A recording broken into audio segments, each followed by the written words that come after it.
Good morning, ladies and gentlemen. This is the MechaWarrior Panda Warlord, Jimmy Wu, again.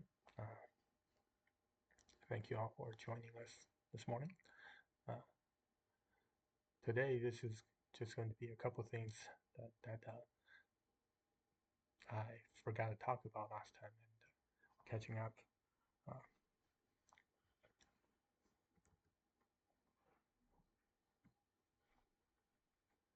First, I want to mention that the story on the potential fall of Xi Jinping has become uh, more intensified recently, especially since there was a recent announcement from the Central Committee that the, they have instituted another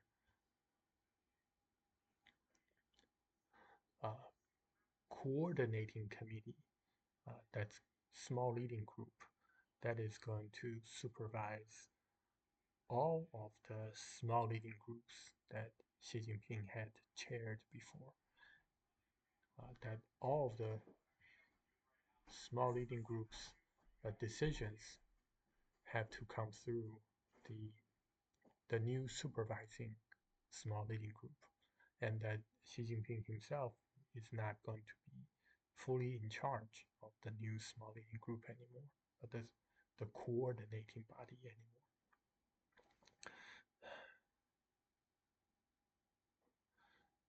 So this is more concrete proof that there is something that's changing with the Central Committee. Whether the People's Liberation Army is changing along with the Central Committee, that is a different question. But so here he's David Zhang, another blogger that has put out a lot of interesting reports on China. He's explaining explaining the small leading groups.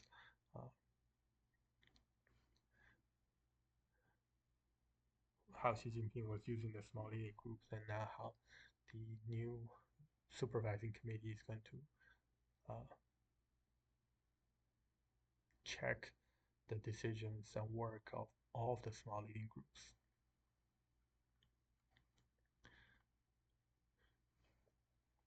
So the point is that first, this is confirmation evidence that came out a couple days ago, June 30th, I think.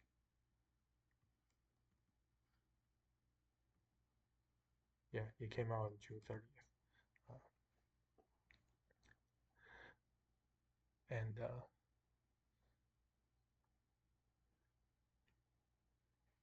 Xi Jinping might not be as in charge as he was.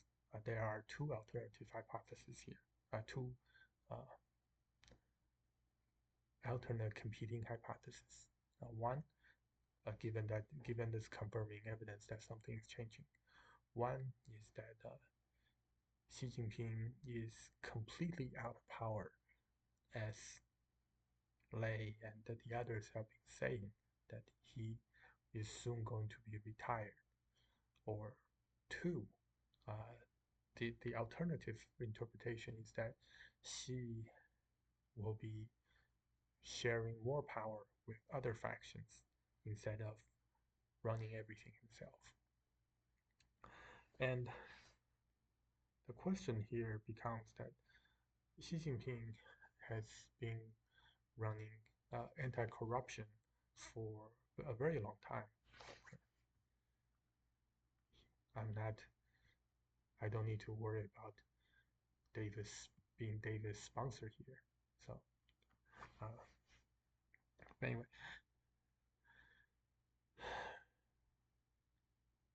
the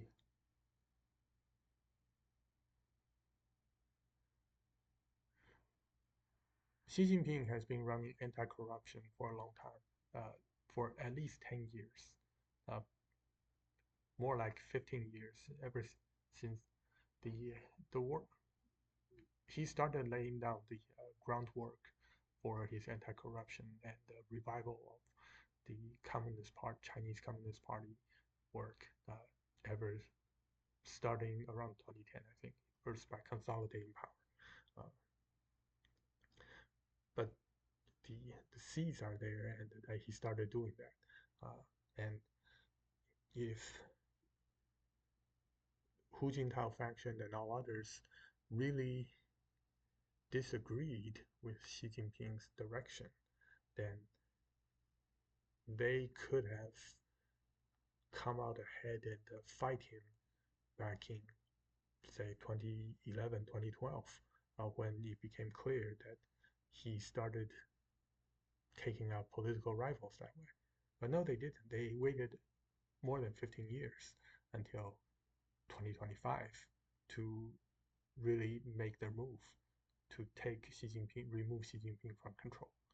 Uh, Now, we can say that the reason they waited this long is because they needed all that time to consolidate their own power and build it up.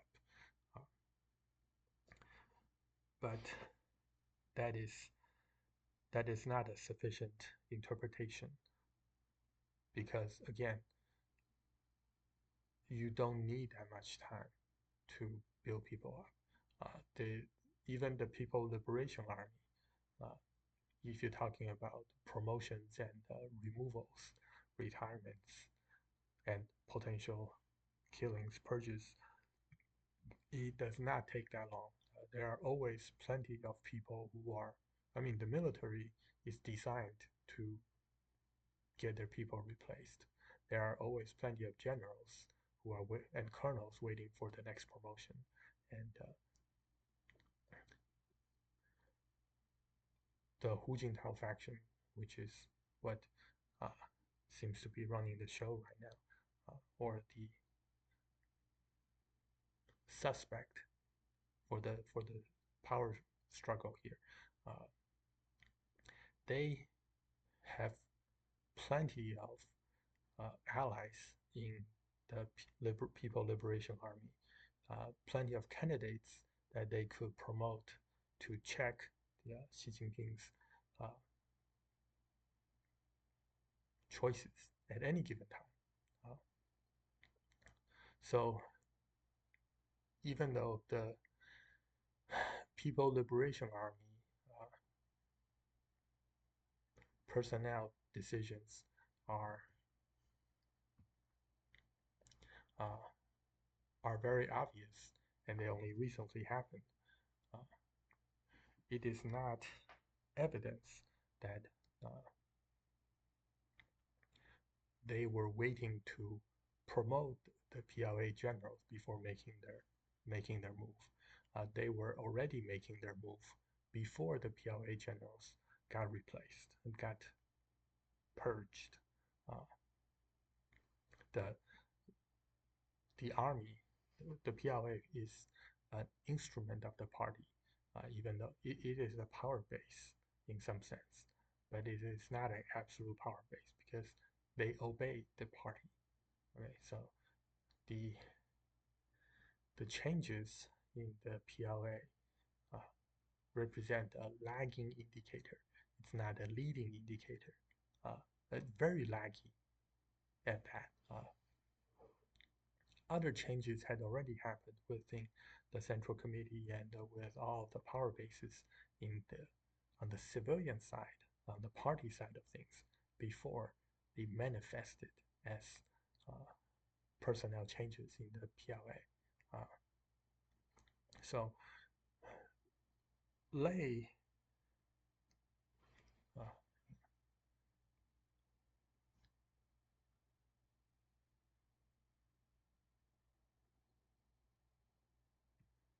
for example, uh, in this article, in this blog video, Lei has represented the PLA changes as a power struggle between Xi Jinping and the others. But that is not really the case. It is more that the changes in PLA happened because Xi Jinping had already supposedly lost power, uh, if nothing else. So the reason for the power change, I believe, is not because that there's a because they don't like Xi Jinping being so dictatorial. I mean, Xi Jinping has been running all these small leading groups for so long already, at least 10 years. As soon as he started giving speeches, uh, he started forming small leading groups. But the reason why they, I believe that he lost support of he had the Hu Jintao faction support in running the anti-corruption charges that he did. That he had convinced enough of the party leadership that they needed to take a different route to redirect the Communist Party back to its roots. Uh, and they had agreed with him. And perhaps they had drawn a red line in the sand that some people are untouchable, but others are legitimate targets, or that some particular aspects of the corruption are allowed to be exposed. But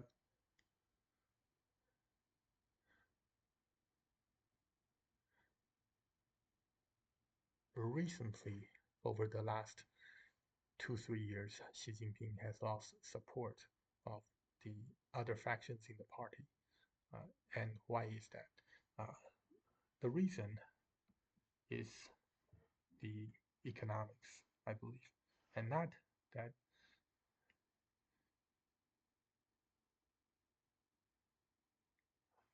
I mean, some of the party factions may believe that a weakening economy represents a threat, direct threat to the power of the party, and that is possible. But as I said before, the Marxists always have trouble understanding the confusing the world through the Marxist economic lens that everything's about money, and it's not. Uh, it's more that the Chinese society uh, has been having issues even before. I mean, the the economic problems of the past couple of years only magnify the social problems. Uh, Yesterday, the last video, we talked about well, 2 videos ago, we talked about the social situation with all the protests, and people are upset. That's one of it. But it's also the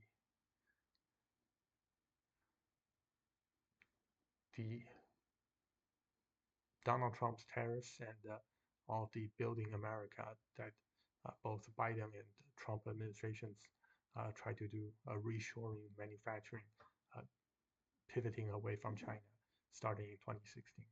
That has had an effect on the Chinese economy definitely over the past 5 years, including with COVID. I mean, COVID masked some of the economic recessions, uh, and it was an excuse. Uh, all the governments use it as an excuse to so that they can pretend that the recession was caused by the pandemic instead of that the recession was already going to happen. But China has been dealing with deflation, dealing with the with all the real estate debts being canceled as companies go bankrupt.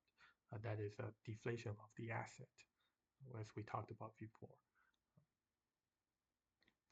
So the Chinese economy has been shrinking significantly. Young people, it's very difficult for young people to find jobs. That is also, there were protests, significant protests among college students because they are having difficulty finding jobs after they graduate, and that there any changes in the university system that the Chinese want to do or want to make, and some of them are legitimate, are facing significant backlash from students because of that.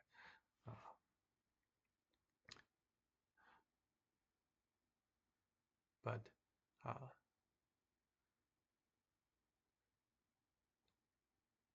so they had the recent significant economic issues, and some members of the party probably believe that an improving economy would fix the lying flat uh, problem. It won't, but yeah, they probably think it could. That more job opportunities for young people would help them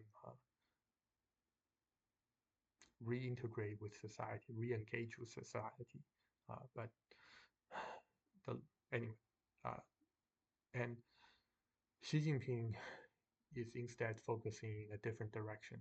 That uh, the economics, the prosperity of the society is secondary to doing it right. That the society needs to be functioning correctly with the correct rules and morals, ethics before they try to deal with economics. That they can only get rich, prosperous in the correct communist fashion to truly guarantee the future of China. I mean, that's what the Chinese Communist Party believe, that their way is the best way for a stronger future of China. Uh, so, so that's an issue that I think is the reason why the party factions, including Hu Jintao, uh, engineered, maneuvered their way over the past 2-3 years, so that Xi Jinping is no longer as in charge as before, because he has lost the consensus of the party, uh, which again, just another reminder that the apparent dictatorships that Americans like to talk about, according to Americans, anybody that's not a democracy is a dictatorship. But just like in uh, Bashar Assad's Syria and Saddam Hussein's Iraq, the dictator is merely a symbol of the elite mechanism, elite organization, that they rule through a system of consensus, even when their secret police has the power to jail everyone. There is still some degree of consensus of support from the power bases. Uh,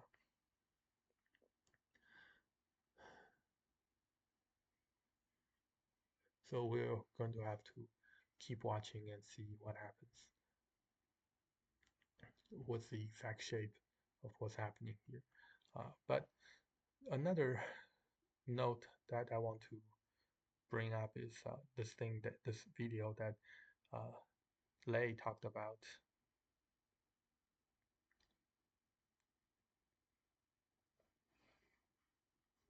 11, 12 days ago,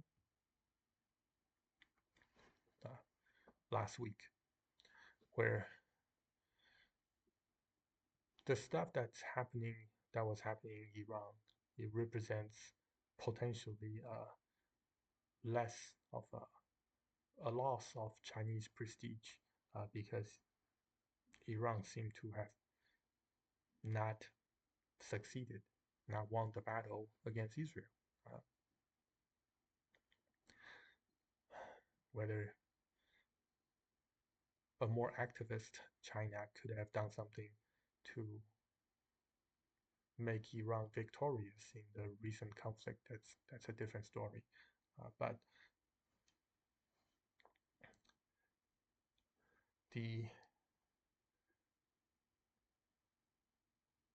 her point is that what happened with Iran is an opportunity for Xi Jinping to come back and use as evidence to argue for more control of the Chinese Communist Party, that because of the Hu Jintao faction being in charge, that the uh, Iranians were losing, because part of the Hu Jintao faction is that they would be more accommodating of America, that they would be placing economic development at a higher priority than party fidelity, than adherence to the new Xi Jinping Xi Jinping thoughts, right? Uh, and that also represent the negotiations going on in the tariff negotiations. They're working out the technical frameworks and details, but the underlying philosophy is that if Hu Jintao is the the new power behind the throne, then the